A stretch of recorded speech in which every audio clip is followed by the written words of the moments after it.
Halo teman-teman, kembali lagi nih. Nah, pada materi kali ini kita akan mempelajari tentang ARP atau Address Resolution Protocol. Perkenalkan, nama saya Safira Rahmania Putri Arianto, NIM 19051214039 dari Program Studi S1 Sistem Informasi A Angkatan 2019. Oke, pada materi ARP kali ini kita akan lebih berfokus pada simulasi atau praktikumnya. Tujuan dari simulasi ini sendiri adalah untuk mengetahui cara kerja protokol ARP. Lalu untuk mensimulasikan protokol ARP dengan menggunakan aplikasi Cisco Packet Tracer yang juga bisa kalian install di PC kalian masing-masing. Dasar teori simulasi. ARP atau Address Resolution Protocol adalah sebuah protokol dalam TCP/IP Protocol Suite yang bertanggung jawab dalam melakukan resolusi alamat IP ke dalam alamat media access control atau kita sebut dengan MAC address.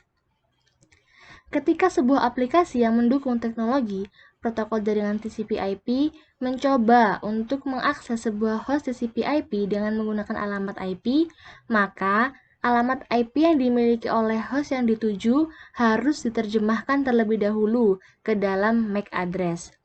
Tujuannya adalah agar frame-frame data dapat diteruskan ke tujuan dan diletakkan di atas media transmisi.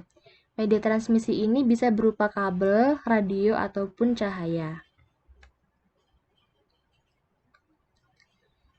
Nah, jadi ini adalah contoh tabel ARP di Command Prompt Windows. Tabel ARP didapatkan dari request atau broadcast ke jaringan dan berada pada layer kedua jaringan. Setiap host menyimpan tabel ARP dalam cache. Tetapi, jika hardware address ini tidak ada di dalam cache ARP, maka ARP bertugas untuk mencarinya. Tabel ARP ini selalu terupdate setiap 15 sampai 20 mN. Bisa dilihat ya teman-teman bahwa di gambarnya di tabel ARP ini berisikan internet address yang mana itu adalah IP address dan juga physical address, MAC address, lalu ada tipenya juga. Untuk langkah-langkahnya, dalam percobaan ini kita akan mensimulasikan tentang ARP request dan juga ARP reply dalam jaringan yang memiliki satu subnet dan dihubungkan menggunakan switch. Switch-nya ini memiliki nomor network address-nya 192.168.1.0/24. Langkah yang pertama adalah membuat skema jaringan beserta IP address seperti gambar di atas. Lalu yang kedua, pada mode real time di PC1 kalian bisa cek tabel ARP-nya dengan menjalankan perintah di command prompt. Perintahnya itu adalah dengan mengetikkan ARP -A. Lalu langkah yang ketiga adalah pastikan tabel ARP kalian masih kosong. Apabila jika tidak kosong, maka jalankan perintah ARP -D. Jadi harus dipastikan bahwa tabel ARP-nya masih benar-benar kosong.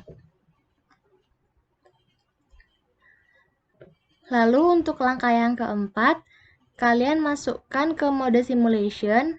Mode simulation itu ada di sebelah kanan bawah di dekat real time.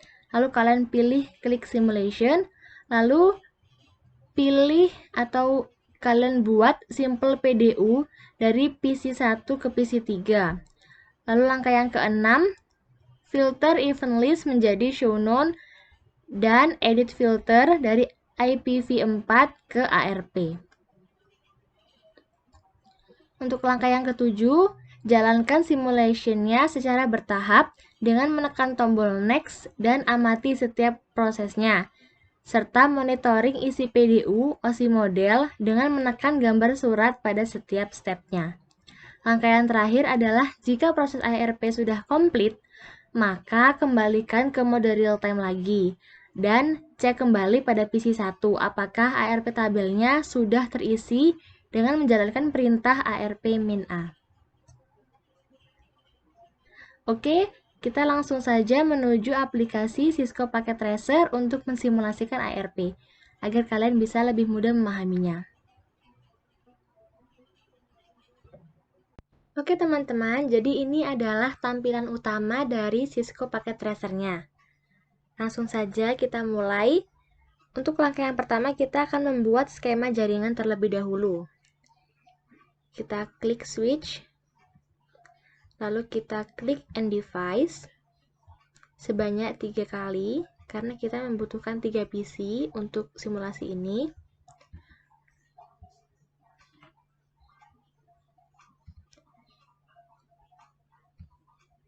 Kita rapikan terlebih dahulu. Lalu yang ini kita akan ganti menjadi PC 3. Nah, setelah itu kita akan menyambungkan antara switch dengan PC-PC-nya menggunakan connections. Kita klik ini. Kita hubungkan antara switch dengan PC 1. Lalu switch dengan PC 2. Dan yang terakhir, kita hubungkan switch dengan PC 3. Nah, kalau sudah seperti ini, kita akan memberikan masing-masing PC ini IP address-nya. Untuk PC 1, kita akan isi, kita klik desktop, lalu IP configuration, kita ketikkan 192.168.1.1. 1 ini karena dia merupakan PC 1. Untuk subnet masknya tidak usah diisi karena akan otomatis terisi. Lalu kita mengisi IP configuration dari PC 2. Kita klik desktop, kita klik IP configuration, lalu kita ketikkan IP address-nya, lalu kita ganti menjadi 192.168.1.2. Subnet masknya juga akan otomatis terisi sendiri ya. PC 3 juga demikian, kita klik desktop, lalu klik IP configuration dan kita ketikkan IP address-nya. Menjadi IP address-nya 192.168.1.3. Subnet masknya juga sama, 255.255.255.0. Setelah kita mengisi IP address semua PC, kita akan langsung masuk ke langkah yang kedua, yaitu kita akan cek tabel ARP-nya. Dari PC 1 kita cek terlebih dahulu, kita klik PC 1, lalu kita akan klik ke desktop, lalu ke command prompt. Nah, ini kita untuk mengecek apakah di PC 1 sudah terisi tabel ARP-nya atau belum, kita ceknya dengan perintah ARP min A. Nah, akan ada tulisan no ARP entries found. Ini menyatakan bahwa di PC 1 masih belum ada tabel ARP-nya. Apabila di kalian itu masih ada tabel ARP-nya, maka bisa dikosongkan dengan perintah ARP min D. Karena kasus ini ARP-nya masih kosong, jadi kita langsung aja tanpa harus mengetikkan ARP min D. Setelah kita mengecek, lalu kita akan masuk ke langkah yang keempat, yaitu merubah dari real time ke simulation. Kita klikkan simulation. Nah, setelah itu kita akan membuat simple PDU dari PC 1 ke PC 3. PDU di sini ya teman-teman. Add simple PDU. Kita klik dari PC 1 ke PC 3. Nah, seperti ini. Setelah itu kita klik event list. Lalu kita klik ini. Lalu kita klikkan show all atau none ini, kita klik. Setelah itu kita edit filter terlebih dahulu.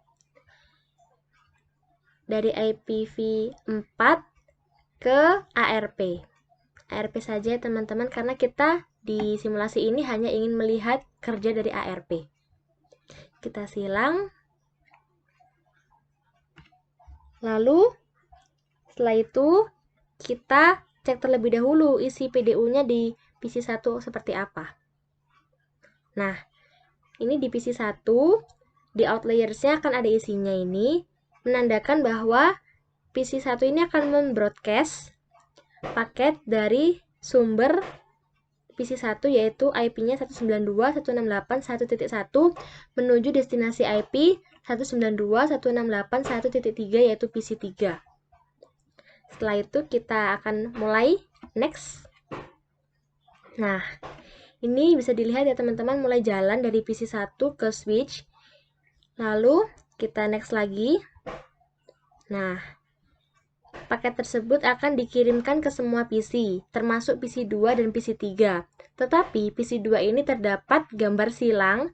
Kita klik terlebih dahulu. Nah, di PC2, di in layers ini, dia membuktikan bahwa PC2 menerima paket yang mana berasal dari IP 192.168.1.1 yaitu dari PC1 yang mana paketnya ditujukan kepada destinasinya 192.168.1.3 yaitu PC3. Tetapi karena ini IP-nya 192.168.1.2 bukan 3, oleh karena itu dia akan otomatis muncul tanda silang karena dia tidak bisa mereply. Lalu kita klik yang PC3.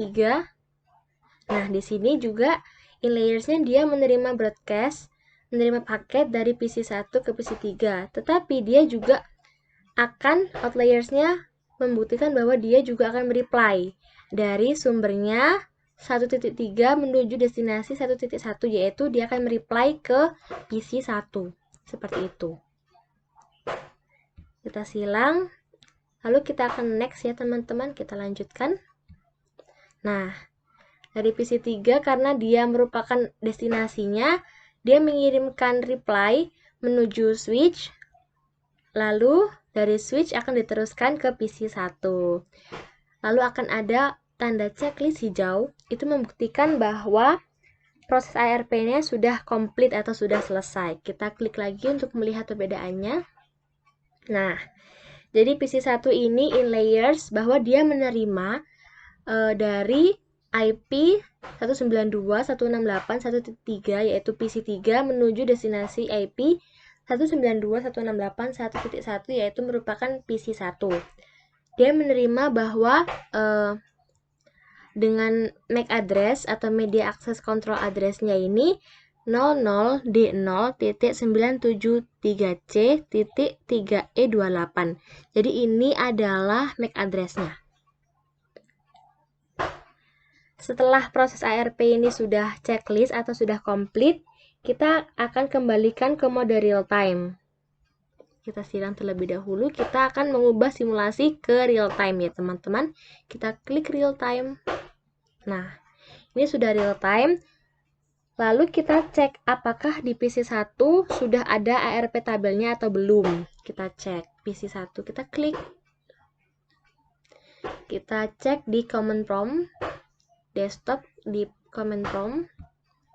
Lalu kita klik, kita ketikkan ARP -A untuk mengetes apakah sudah masuk ARP tabelnya. Nah, ternyata sudah masuk. Di sini tertulis bahwa IP address-nya 192.168.1.3 dan physical address-nya atau MAC address-nya yaitu 0060.475A.3C99. Jadi kalau sudah terisi, maka ARP-nya sudah berhasil. Bisa kita dibandingkan sebelumnya bahwa tertulis kalau sebelumnya itu no ARP entries found, sekarang sudah ada isinya. Seperti itu teman-teman.